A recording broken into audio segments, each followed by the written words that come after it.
हे सर्व देवीचे वाहन आहेत बघा मित्रांनो. आणि हे वाहन तुम्हाला नवरात्रीमध्ये देवीच्या जवळ पाहायला भेटतील. अशा पद्धतीचे देवीचे वाहन आहेत बघा.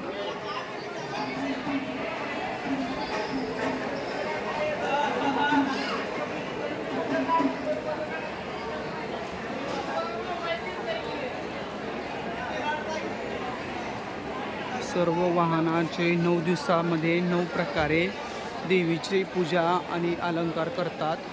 तर त्यापैकी हे वाहन असे देवीला ह्या वाहनावर बसवले जातं बघा मित्रांनो. आणि हे पिंपळाचं झाड समोर आहे बघा.